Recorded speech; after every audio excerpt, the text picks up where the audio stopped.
Okay, I just saw the ending for State of Decay. It's an arcade game, and well, look it up. You'll find out a lot about it. It's a really great game. It came out on the Xbox 360 not too long ago.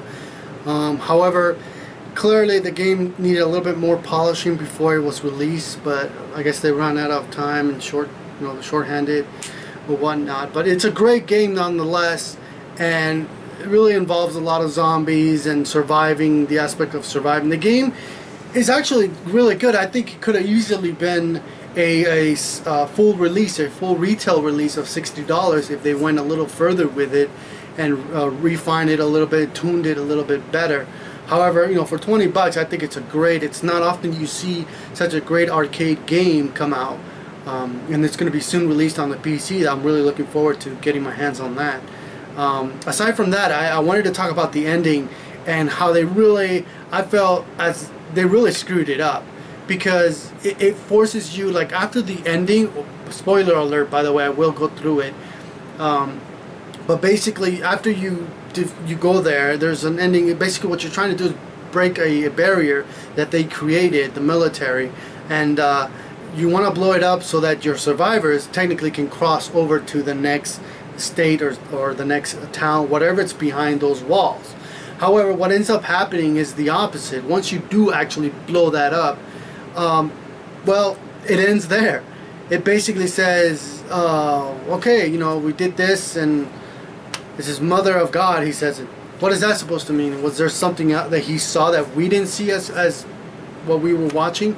And basically what it does, it fades to black screen, and then you progress. It loads a previous save. You end up as if you never accomplished the mission. When they do this kind of thing, it kind of separates you from the immersive feel that they're trying to portray. And then now you feel like, okay, so now I got this quest constantly reminded me in my head, even though I completed it. Now it's like, okay, all I have to do is do all the other stuff that I do, survive, build up my survivors, and just build up my base. But at the same time, you have always in your head this thing pending on there saying, ooh, a flashing icon saying the last mission, which you already completed, but you can continue completing the same last mission, which makes no sense. So here's my take, how it should have ended. Here's how it should have ended. Once the explosion happens, you should have seen a little movie clip or like in-game movie where you just see a flood of zombies just walking towards the players, thus giving you the illusion like, oh my god, we can't go that way because there's massive amounts of zombies now that are going to try to cross. Now the idea would have been like, okay, let's say the player does want to stay there and basically just kill zombies. He could do that, but they could have added it so that every time he kills a zombie, a new zombie spawns in that particular space, and therefore making it nearly impossible for him to cross any further. And let us assume that the survivor, the character you have, has all the weapons there and he just destroys all of them. You should see a little pop-up saying, I can't go that way, there's too many Zeds over there, too many zombies, there's just no way across there. That would have been more how you say, a better cliffhanger, because that would mean, okay, without having to load a save, I could just go back and continue building my survival gear, knowing full well that you can't advance any further there because the whole area is flooded with zombies, which could have easily been led to State of Decay 2 should they ever make one. Obviously they're trying to make a multiplayer and they could play it off the first State of Decay. What they could do basically is when they do the multiplayer, that place gets clear and basically survivors start to pour into the new city or the new state that's across that border. But we will never see that. Now hopefully through a patch they would include something like that for an ending.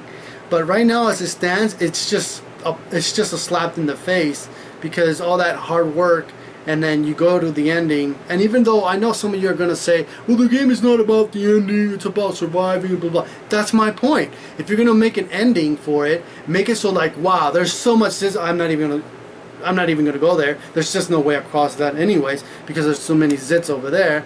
And so you end up, doing the rest of what you wanted, which was free roaming, just collecting items, surviving, and doing little odd missions and so on. This way it kind of leaves you disappointed because, you, like I stated before, you constantly get a reminder through the map every time you look at the map, a little icon telling you, hey, the last mission, which you already completed, but you get load back, which takes away the feel. That's what I have to say about that. Hopefully that could be patched. If not, maybe the PC version, we can get our hands in there and we can start coding it and putting it in there. There's no reason why it couldn't be done. It's just a codes that they gotta add there. It's not gonna be like adding new animations or anything like that. It's just code, but it can be done, and hopefully they do. Aside from that, guys, that's it for me. Check out my other videos that I have. I will be doing a Let's Play once it comes out on PC. Make sure to check them out, alright?